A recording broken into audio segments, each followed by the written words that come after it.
Welcome to Tarot Talk with St. Parker and guest host Magic Dream. Hello. Our normal co-host is under the weather. Those are today's decks.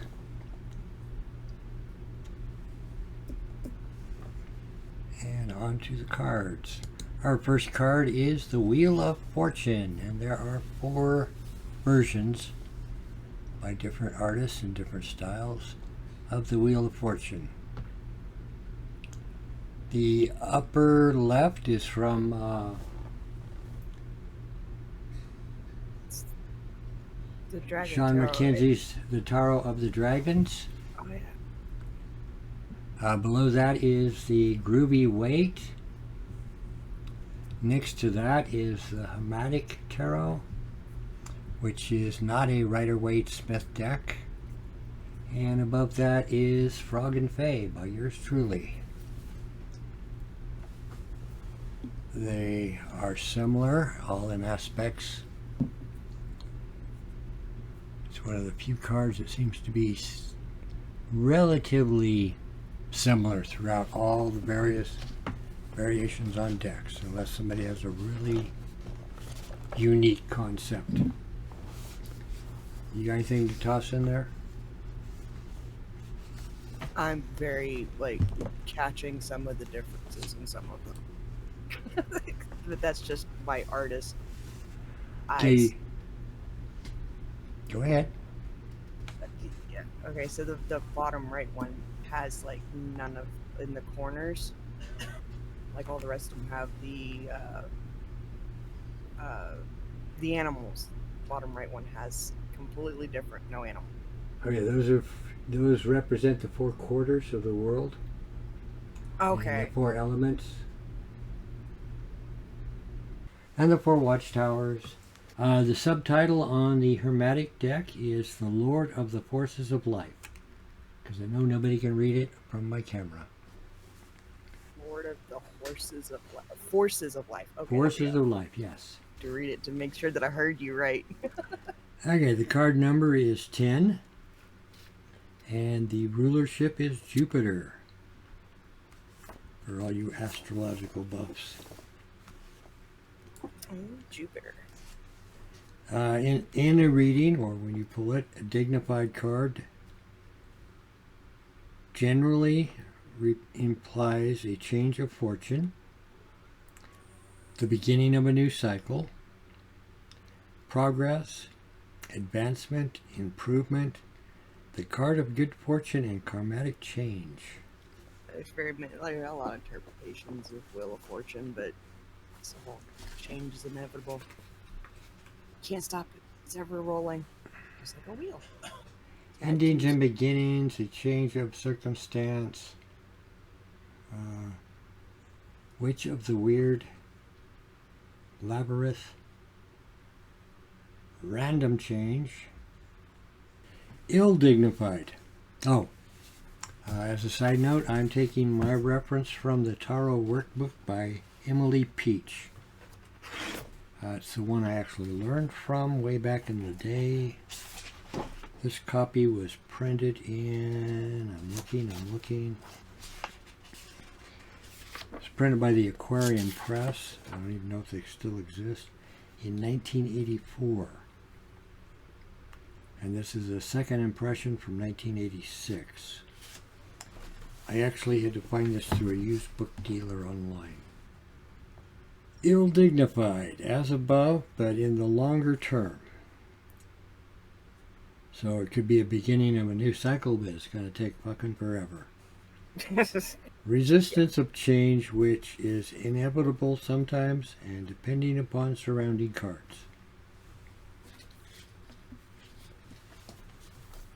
And that means it could be a good change, or it could be a very not so nice change.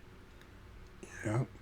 In my book, I have unwilling to change.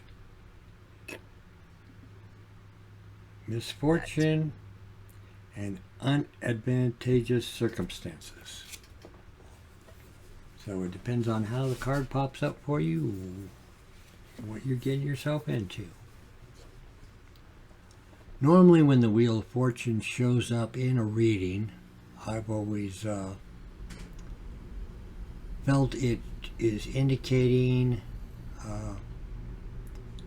possible opportunities coming your way. You just have to be willing to recognize them and take advantage of them. Alright, we're going to talk numerology. Numerology. Yeah, that word. The thing I'm not all that great at. Okay, the wheel, number 10, is a higher vibration of the magician, number 1. And also in vibration with the sun, number 19. And you say, how do you get 19 to equal 1? Well, you add them together. 1 plus 9 equals 10, and 10 is 1 plus 0, and that equals 1. So it's a progression of vibrations as you go higher.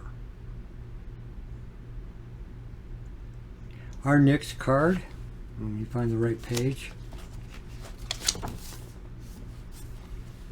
is the Tower. Also known as the Blasted Tower. The subtitle on the Hermetic deck is The Lord of the Hosts of the Mighty. This card has a number of 16, and its relationship is Mars. Ooh.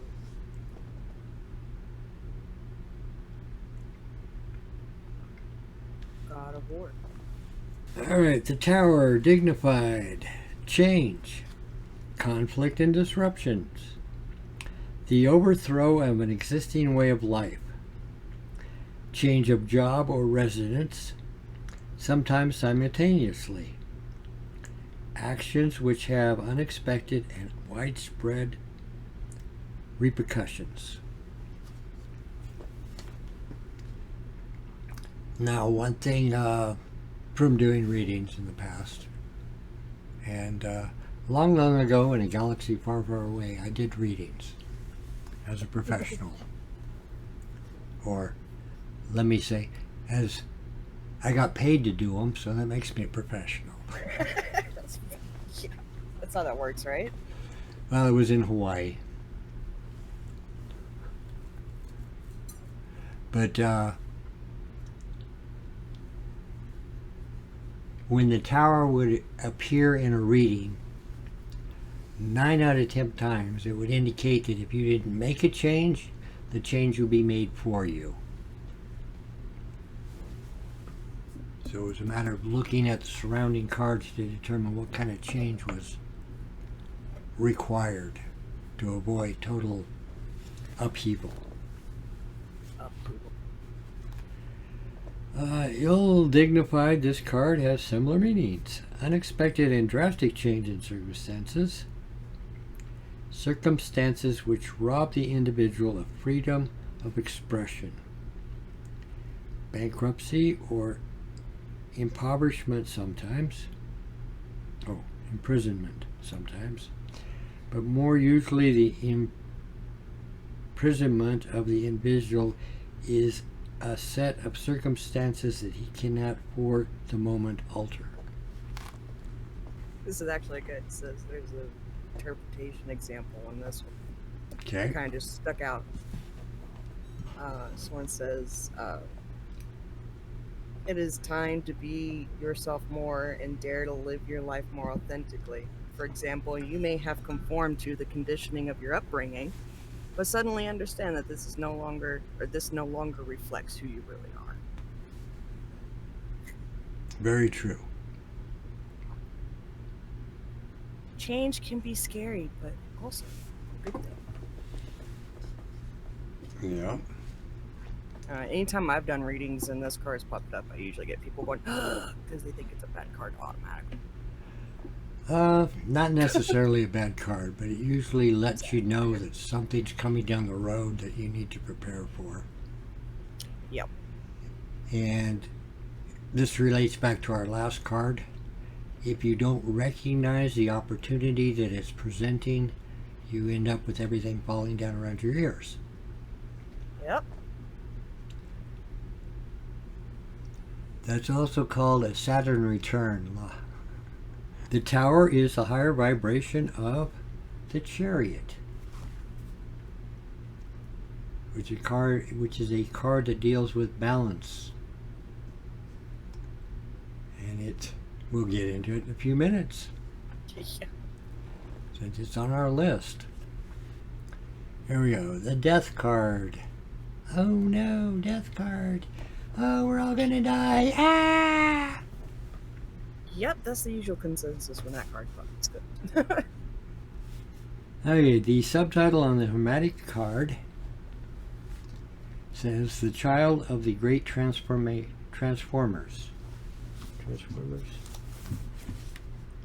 The card may be titled Death, but it actually is transformation. Because all growth takes place from decay. The card is numbered 13. Its rulership is Scorpio. Oh no, not Scorpio. Good old Scorpio.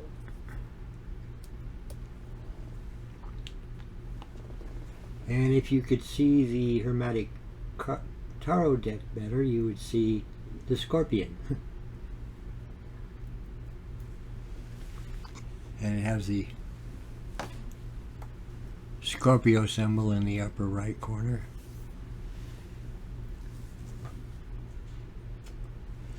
Again, the 3 decks, or the 4 decks, the Groovy Tarot and the Frog and Fae are more traditional weight style cards,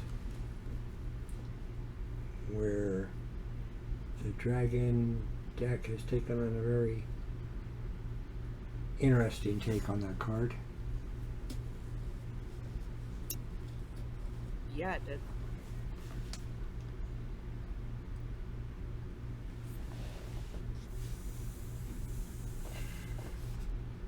Okay, Dignified. This card is interpreted as transformation and change as a natural result of prevailing circumstances.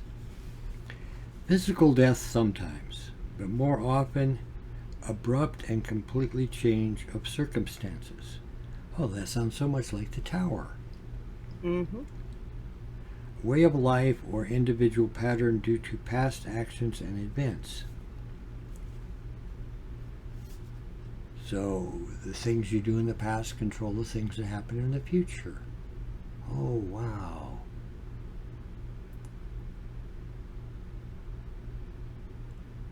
And there's also the whole, and sometimes it's good to let go of the old and embrace the new. Yeah. Ill-dignified. Refusal to face or fear of change. Inert. I think it says inert. Stagnation. Forcible removal of something that should have been released voluntarily. In a reading, normally this card means there's a change coming. And depending on surrounding cards, how you relate to that change depends on what you can grow from it. It's like planting a garden. In my book, I call it endings, rebirth, transformation, new growth from old, ill-dignified, fear of change, stagnation. 13 is a higher vibration of the number 4.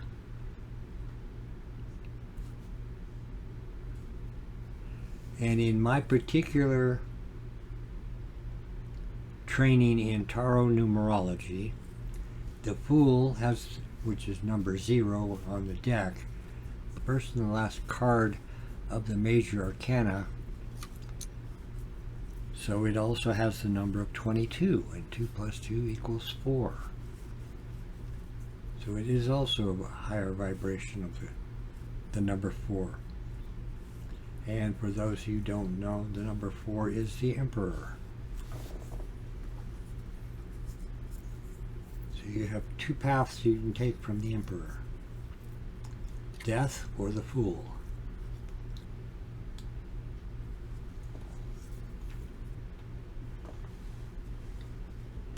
And that is the Chariot.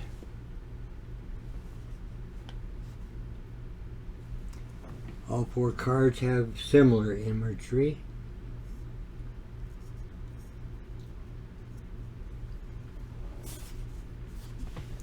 And I'm on the wrong page. Give me a minute. All right, there we are. Okay, the subtitle of the Hermetic deck is The Lord of the Triumph of Light. The card number is 7. The rulership is Cancer. Scorpio and Cancer are both water signs. Meaning behind the card, the Chariot. Self-dignified, self-control, self-confidence, master of external factors, willpower, triumph over life's obstacles, success as a result of effort and not fortune. That's kind of at odds with the Wheel of Fortune, huh? A little bit. The careful building up of a successful existence within the bounds set by the conditions of life. So you can only move as forward as fast as your slowest horse. I have in my book control, conflict, internal struggle, harmonization. Yes, and understanding your limitations. See, I've also got potential for resolution. Yes, that's the last one I couldn't make out. Oh, okay. Well, there you go.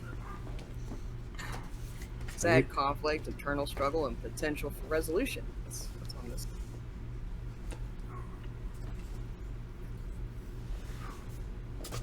Ill-dignified, imbalance, destruction, loss of control under pressure of external circumstances due to flaws of character, the maintenance of outworn traditions and ideas, self-limitations.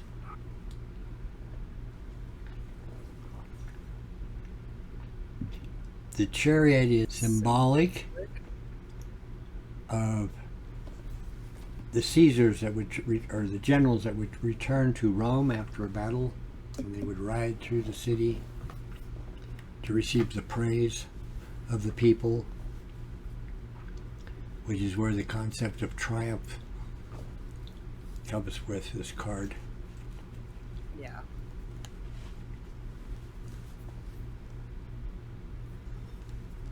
Okay, on to the numerological aspect of the card. There we go. The Chariot is related to the Tower. So if you can't keep your horses, or in the case of the picture in front of you, your tigers in check, your tower will come down crashing upon you.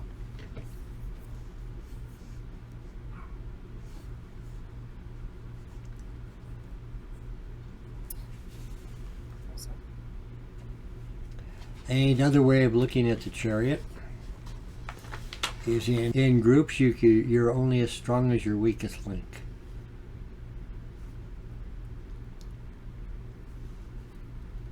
Which means if you have a group of 5 people attempting to do something and one of them has a defeatist attitude, you will not succeed. Yep. For whatever reason, the one outweighs the many. It's infectious. They drag them down. Mm-hmm. Mm-hmm. So you just have to cut them loose.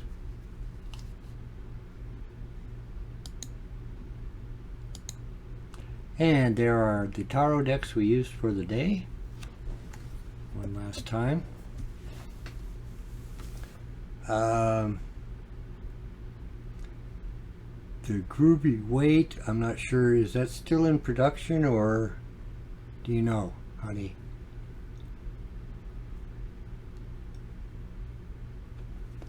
You might be able to find copies of it. Yes, you can still get it. Okay. Yep. The Hermetic Tarot, you can find that in just about any bookstore. Yeah. It's a standard. Okay, tarotcollectibles.com for the groovy weight. Tarot of the Dragons can be found on Amazon. And that came out last year, I believe. Might have been the year before. I'm not going to flip open the book to see when it was published. Okay, that's not the right URL on the groovy weight.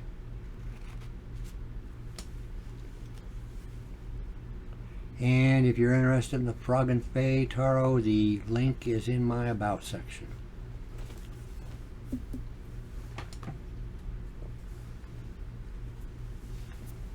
And that's about all we have for you tonight. So we thank you for joining us. And remember, if you believe in dragons, dragons will believe in you. Okay, www.tarotcollectibles.com for the groovy weight.